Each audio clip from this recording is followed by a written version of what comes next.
So, okay, we have time to move to the next sutta.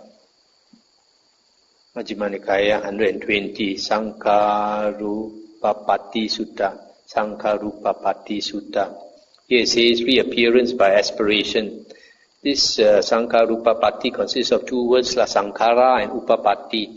Sankhara means volition or intention, and Upapatti means rebirth. So another translation is rebirth by volition, taking rebirth, where you want to be reborn according to your volition or intention. Thus have I heard. On one occasion, the Blessed One was living at Savatthi in Jeta's Grove, Anatha Pindika's park. There he addressed the monks thus, "Monks, Venerable Sir," they replied. The Blessed One said, "Monks, I shall teach you reappearance or rebirth in accordance with one's aspiration. Listen and attend closely to what I shall say." "Yes, Venerable Sir," the monks replied.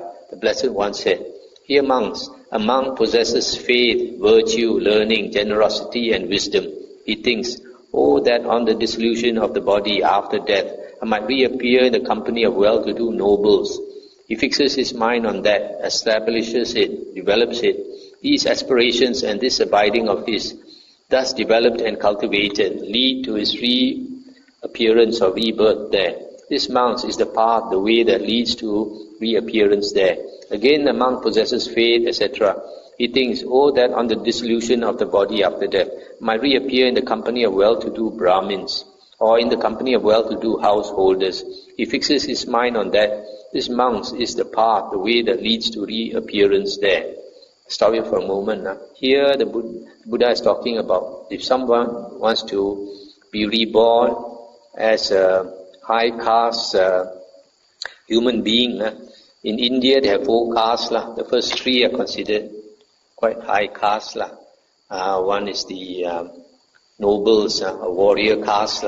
Second is the Brahmin caste. And the third is the merchant class. Here is his householders.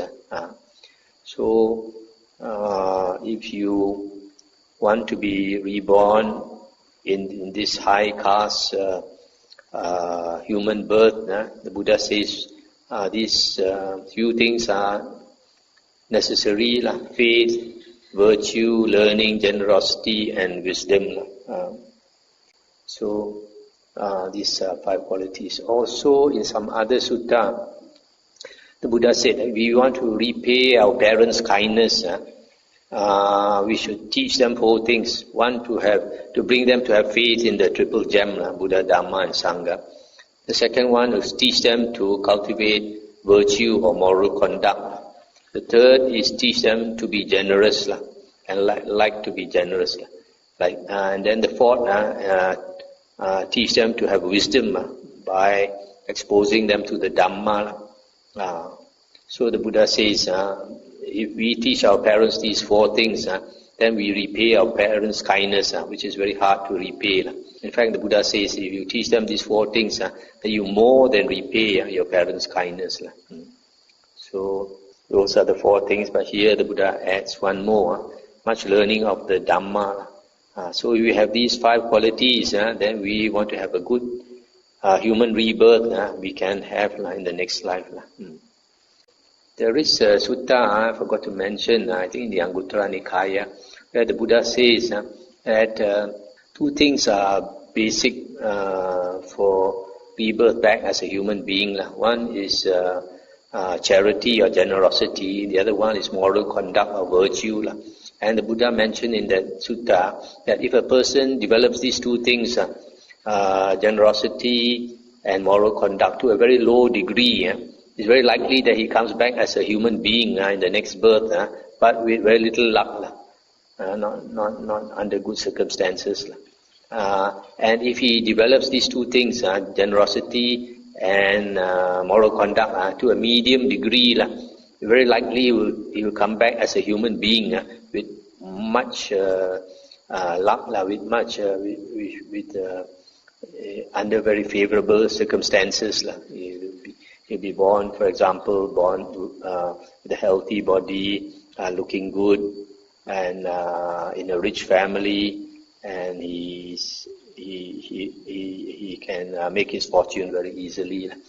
And then these two things, if he develops it to a high degree, generosity and moral conduct, then it's very likely that he will be reborn in heaven, the Buddha says.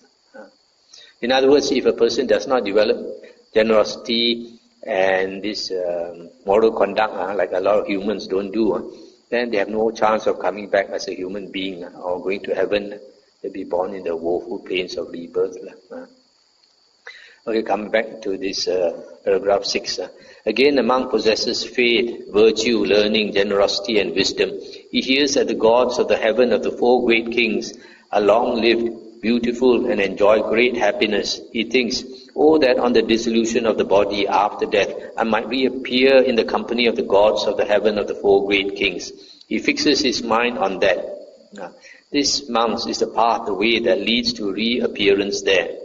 Again, the monk possesses faith, etc. He hears that the gods of the heaven of the 33, or the Yama gods, or the gods of the Tusita heaven, or the gods who delight in creating, or the gods who wield power over others' creations, are long-lived, beautiful, and enjoy great happiness. He thinks, oh, that on the dissolution of the body after death, I might reappear in the company of those gods. He fixes his mind on that. This, monks, is the path that leads. This is the path, the way that leads to reappearance there. So here, the Buddha is talking about taking rebirth in the sixth sensual desire realm. Every world system, there are three realms. The sensual desire realm, and then above that is the form realm, and above that is the formless realm. So in the sensual desire realm, all beings are dominated by sensual lust. So you have male and female beings. So there are 6 heavens there, and the Buddha says, if a person has these 5 qualities, and he aspires to be reborn in those heavens, he can, referring back to the last sutta I mentioned, that a person who wants to be reborn as a human or a heavenly being needs to develop this generosity and moral conduct. So if that same person wants to be reborn in the heavens, then he has to practice these two to a high degree, generosity and moral conduct. Again, a monk possesses faith, etc. He hears that the Brahma of 1,000 is long-lived, beautiful and enjoys great happiness. Now the Brahma of 1,000 abides intent on pervading a world system of 1,000 worlds, and he abides intent on pervading the beings that have reappeared there. Just as a man with good sight might take a gall nut in his hand and review it, so the Brahma of 1,000 abides intent on pervading a world system of 1,000 worlds, and he abides intent on pervading the beings that have reappeared there. The monk thinks, oh, that on the dissolution of the body after death, I might reappear in the company of the Brahma of 1,000. He fixes his mind on that. This, monks, is the path, the way that leads to reappearance there. Again, the monk possesses faith, etc. He hears that the Brahma of 2,000, the Brahma of 3,000, the Brahma of 4,000, the Brahma of 5,000 is long-lived, beautiful and enjoys great happiness. Now the Brahma of 5,000 abides intent on pervading a world system of 5,000 worlds, and he abides intent on pervading the beings that have reappeared there. Just as a man with good sight might take 5 gall nuts in his hand and review them, so the Brahma of 5,000 abides intent on pervading a world system of 5,000 worlds, and he abides intent on pervading the beings that have reappeared there. The monk thinks, oh, that on the dissolution of the body after death, I might reappear in the company of the Brahma of 5,000. He fixes his mind on that. This, monks, is the path, the way that leads to reappearance there. Again, the monk possesses faith, etc. He hears that the Brahma of 10,000 is long-lived, beautiful and enjoys great happiness.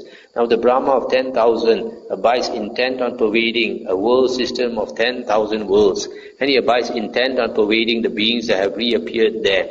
Just as a fine beryl gem of purest water, 8-faceted, well-cut, lying on red brocade, glows, radiates and shines. So the Brahma of 10,000 abides intent on pervading a world system of 10,000 worlds, and he abides intent on pervading the beings that have reappeared there. The monk thinks, Oh, that on the dissolution of the body after death might reappear in the company of the Brahma of 10,000. He fixes his mind on that. This, monks, is the path, the way that leads to reappearance there. Again, the monk possesses faith, etc. He hears that the Brahma of 100,000 is long-lived, beautiful, and enjoys great happiness. Now the Brahma of 100,000 abides intent on pervading a world system of 100,000 worlds, and he abides intent on pervading the beings that have reappeared there, just as an ornament of finest gold, very skillfully wrought in the furnace by a clever goldsmith, lying on red brocade, glows, radiates, and shines. So the Brahma of 100,000 abides intent on pervading a world system of 100,000 worlds, and he abides intent on pervading the beings that have reappeared there. The monk thinks, oh, that on the dissolution of the body after death, I might reappear in the company of the Brahma of 100,000. He fixes his mind on that. This, monks, is the path, the way that leads to reappearance there. Stop here for a moment. So here the Buddha is talking about the Brahma, the Brahma heaven. These Brahmas, they are beings in the lowest form realm. Just now I mentioned that the form realm is higher than the sensual desire realm. And generally, for a being to be reborn in the form realm, you have to attain the form or rupa jhana. You have to attain the rupa jhana, form jhana. And there are four stages, 4 levels of this jhana. First jhana, second jhana, third jhana, and fourth jhana. So Brahma is in the lowest, the first jhana. So one of the necessary conditions to be reborn as Brahma, I would assume that a person must have attained the first jhana, besides having the faith and generosity and wisdom and all that. So the other thing is, as mentioned here, these Brahmas, they are beings of light. They're just like a ball of light, like the sun. But surprisingly, the brightness is much brighter than our sun.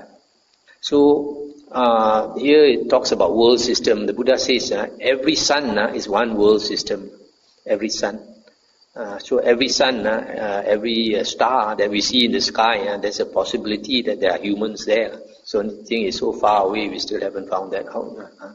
So the lowest Brahma, his light is so powerful, it can shine to 1,000 stars, can pervade, can go as far as 1,000 stars, 1,000 world systems are lighted up by this Brahma of 1,000. And the most powerful is a Brahma of 100,000. This Brahma of 100,000, his light is so powerful, it can reach 100,000 world systems, 100,000 stars. So those who have brighter light, I guess when they were human beings, they developed the first jhana to a higher degree. One thing, there's one sutta, the Buddha says that these heavenly beings, their psychic powers were not obtained in heaven. The psychic powers were all obtained on the human realm. So if you want to be a deva with a lot of powerful psychic power, then you have to work very hard now as a human being. This here is where we do the work, and then we are reborn in that heaven, having all that kind of psychic power, that bright light and all that. One thing about this, here you find the Buddha talks about the Brahma, and later books they talk about the Maha Brahma, and then they talk about the ministers of Brahma, Purohita Brahma, and then they also talk about Brahma's retinue, Parisaja Brahma. But here the Buddha does not mention about these Brahmas being divided into 3 levels. The only difference is the brightness. Okay, again a monk possesses faith, etc., virtue, etc. He hears that the gods of radiance, the gods of limited radiance, the gods of immeasurable radiance, the gods of streaming radiance, the gods of glory, the gods of limited glory, the gods of immeasurable glory, the gods of refulgent glory, the gods of great fruit, the Aviha gods, the Atapa gods, the Sudasa gods, the Sudasi gods, the Akanita gods are long-lived, beautiful, and enjoy great happiness. He thinks, Oh, that on the dissolution of the body after death, I might reappear in the company of the gods. He fixes his mind on that. This, monks, is the path, the way that leads to reappearance there. I'll stop here for a moment now. So here, the Buddha is talking about the second jhana heaven, the third jhana heaven, and the fourth jhana heaven. The second jhana heaven is called the Abhasara, the gods of radiance. Radiance here is a translation for Abhasara. And here is mentioned that these gods of radiance, there are three levels. You have the limited radiance, the immeasurable radiance, and the streaming radiance. So this second jhana heaven, there are three levels. And the third jhana heaven is the gods of glory. Gods of limited, there are three levels. Limited glory, immeasurable glory, and refulgent glory. So the third jhana heaven, there are three levels. And then the fourth jhana heaven begins with these gods of great fruit. It's called the Vihappala heavens, Vihappala, gods of great fruit. Then after that, there are five, the Aviha, Atappa, Sudasa, Sudasi, and Akanita. These five belong to what is called the Sudavasa, pure abodes. This Sudavasa, only Anagamins are reborn there. If you are not an Anagamin, you cannot be reborn in these five heavens. So that means there are not many gods there. It's hard to be reborn there. And if you are reborn there, you after that, when you pass away, there are five.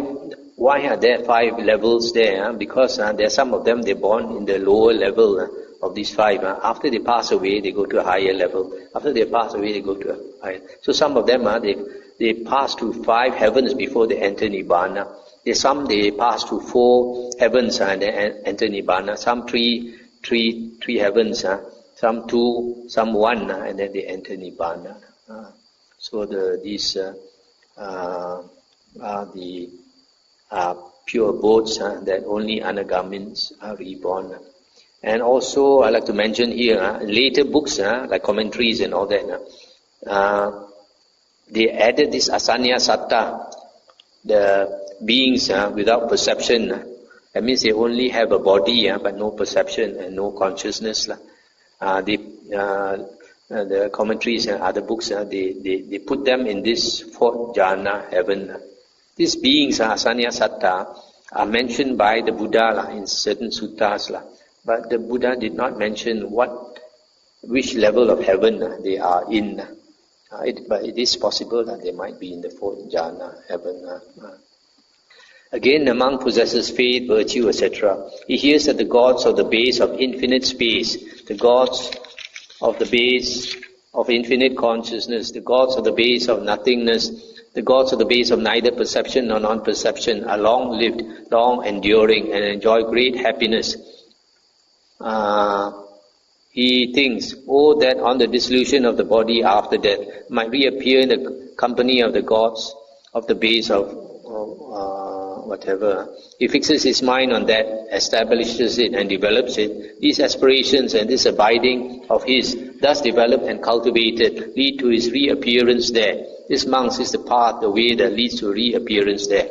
Stop here for a moment. So this is talking about the four levels of the formless realm. The formless realm, you can only be reborn there if you have attained the formless jhanas, arupas. In the suttas they are called arupas. In the Visuddhimagga they call them arupa jhanas. So this you have to attain this. These meditations, these arupas, where the mind opens up, becomes a boundless space or boundless consciousness or nothingness or neither perception or non-perception. Then only you can be reborn there. Again, the monk possesses faith, virtue, learning, generosity, and wisdom. He thinks, oh, that by realizing for myself with direct knowledge, I might here and now enter upon and abide in the liberation by mind and liberation by wisdom that are taintless with the destruction of the taints, And by realizing for himself with direct knowledge, he here now enters upon and abides in the liberation by mind and liberation by wisdom that are taintless with the destruction of the taints. Monks, this monk does not reappear anywhere at all. That is what the Blessed One said. The monks were satisfied and delighted in the Blessed One's words. So this last part is the monk who aspires to attain Nibbana, and then he attains liberation by mind or liberation by wisdom, and so he attains Nibbana. But here the Buddha says he does not reappear anywhere at all, because Nibbana is the state where the six consciousnesses stop. A normal living being would have these six consciousness, the eye consciousness, ear consciousness, nose, tongue, body, mind consciousness. But in the state of parinibbana, after the Arahant passes away, these six consciousness stops. And because the Arahant has finished his work. Unlike what the Mahayana books say, the Arahant has not finished his work. It's completely contradictory to the early suttas. So this sutta, the Buddha only mentions that if you have faith, learning, virtue, generosity and wisdom, you can aspire, make the wish to be reborn in all these good states. But the Buddha didn't say that there are other conditions, that you must attain all these jhanas and arupa jhanas and all that, besides having these five conditions. Okay, I think we stop here for tonight.